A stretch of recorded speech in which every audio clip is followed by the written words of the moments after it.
and welcome to our Diwali special Market Masters. I have with me two Market Masters. First up, we will be speaking to Neelkanth Mishra, who is the Chief Economist, Axis Bank, and the Head of Global Research at Axis Capital.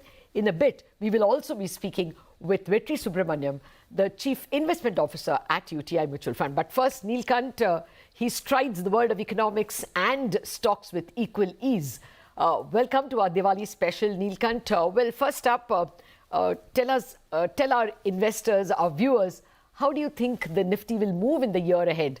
Elections, the 2024 elections will clear out some uncertainties. So do you see rapid new highs?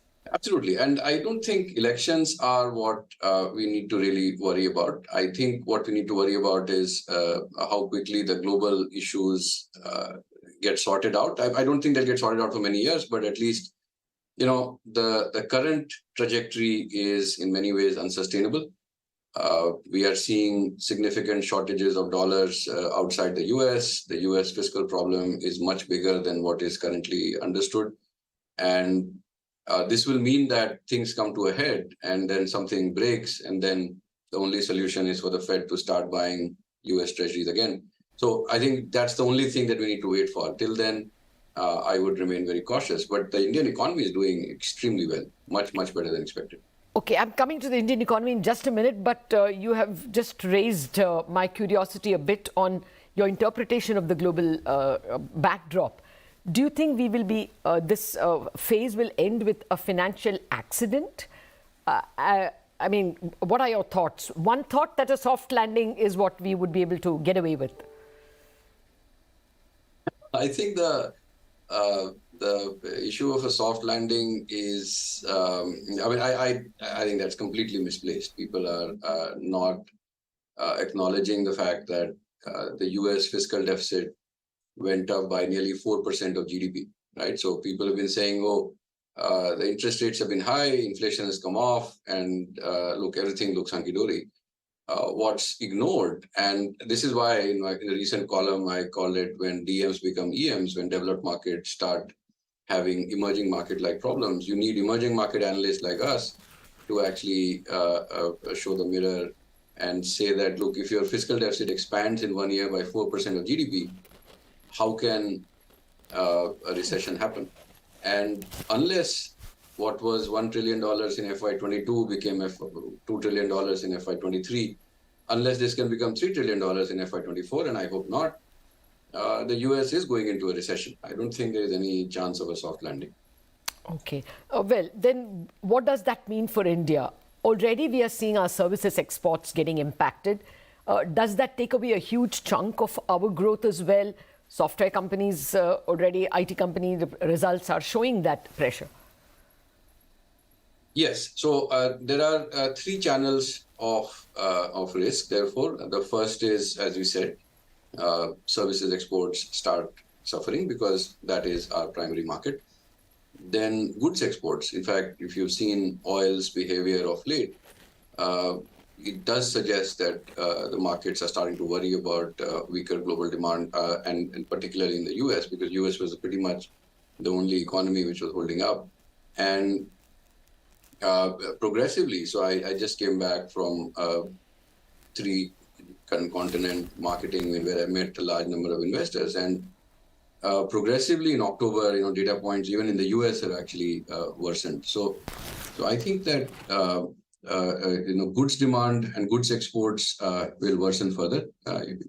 We have in Axis we have a global goods demand tracker. It is well below the pre-pandemic trend. The only country which was above its pre-pandemic trend was the US. And now that the fiscal support is not going to be there, or at least the fiscal boost will not be there. And remember that fiscal boost was coming through a sharp decline in personal income taxes. So basically, despite wages being where they are, the disposable income actually had been going up. And so as that corrects, I think global goods demand goes through another correction, and that will be another headwind for the economy. And the third channel, in my view, is the capital flow channel. If you look at M2 growth, like the broad money growth in the US, remember that the US is doing quantitative tightening. so M0, the base money growth is negative. Now bank credit growth in the US is negative as well. And this is an intended outcome. If you raise rates, of course, credit demand slows down, which means that M2 growth is even lower in terms of, which is more negative. In an economy which in September quarter, which grew at nearly 8% in nominal terms. And so the dollars availability, the availability of dollars outside the US is, I think, a significant issue. Look at what is happening to us, right? Yes, yes. Our net FDI has now slowed to $20 billion at a run rate. I hope it doesn't stay there.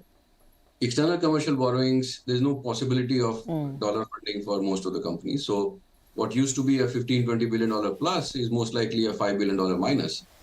And it will become very hard to finance even a $40-50 billion current account deficit. So, and we are better off. We should be expecting some bond inflows in the next 12 months and all that, right? But think about Indonesia raising rates despite inflation being in control. So I think we are now reaching a stage where the US government, because of its enormous increase in fiscal deficit, is sucking in all the dollars. The Fed needs an excuse to start buying US treasuries again. And till that excuse is there, I mean, something has to break. There are many things that we can discuss and speculate, though it's very clear what exactly will break. Okay, I get that. I get these three channels through which we are going to be impacted. But, let me ask you to take away your economist hat for the moment and don your head of research hat, because ultimately the stock market investors are listening to you.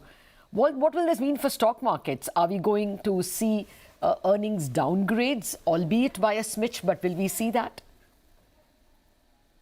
There will be some cuts, but by and large, because the Indian economy is doing so well, I think the earnings trajectory is going to be much, much better than what the market has been used to. Remember that in nearly all of the last decade, when the Nifty EPS, the Nifty EPS for 1 year lasts for about 30 months, in the sense that we've just seen FY26 come in, right? FY26 estimates are being published now.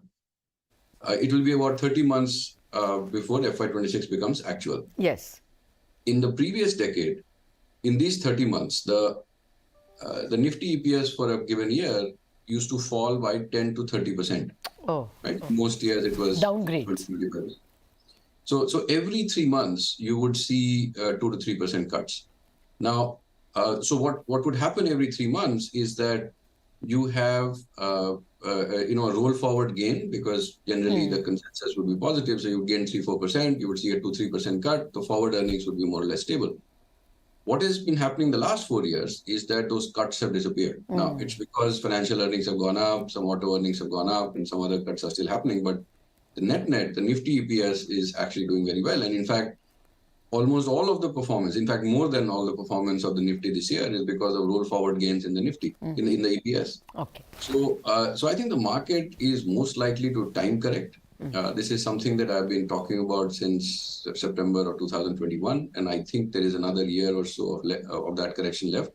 Remember that US Treasury yields are the risk-free rate for the world. And in several of your prior shows, I've also brought out this point that after the financial crisis, the US had taken a tight fiscal, loose monetary approach. And therefore, progressively through the last decade, our PE multiples kept going up. Now, because that scheme didn't work, and this is the remarkable thing about the US, right? So they're not dogmatic about anything. So they now reversed it. So they are saying, okay, so loose fiscal, tight monetary, and let's see if this works.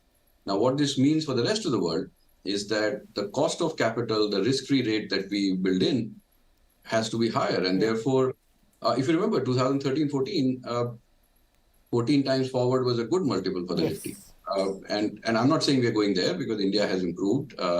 But I would say that in 3 years' time, we would be happy with 16, 17 times forward. So I think the PE multiples need to come down, and we will still outperform, because our we are going to be around 22,000 is what you're, around 20,000 is what you're saying. Yeah. So the thing about the current market, and for investors, I think it's very important to think through, is that there are so many variables in the air that it would be unwise to see 3 years out and say, this is what I'm going to do. Right? So there are some good companies which I think will do well. So when you're company level, of course, we also have very strong views on a few names, but at a market level, you have to play it like a chess game that you make a move, let's see what happens, then you make a move, then see what happens.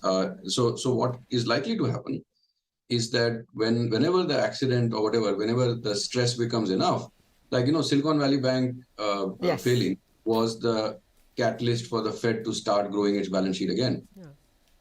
So whenever the stress becomes intense, because with 130, 140, possibly 150% of debt to GDP in the US, possibly by 2032-33, this is unsustainable. Yes. So you either need to get financial repression or you need to get the Fed to start buying a lot of US treasuries.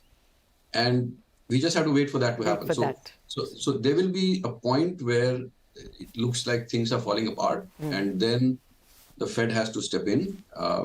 The question is, will they step in early? Will they step in late? Will they allow some of the, at 4 or 5% US Treasury yields, which I think will be there for a while, a lot of the financial architecture or financial structures that have been built up over the past decade are not sustainable. Absolutely. So therefore, I think we have to wait to see how much of damage are they willing to allow to happen before they step in. Before they change. You have to take it one step at a time, but I think it's time to stay cautious. Thank you, Neelkanth, as always, for the excellent analysis. And here's wishing you and yours a very happy Diwali. We have to take a break, and thereafter, Vetri Subramaniam, the Chief Investment Officer of UTI Mutual Fund, will be with us.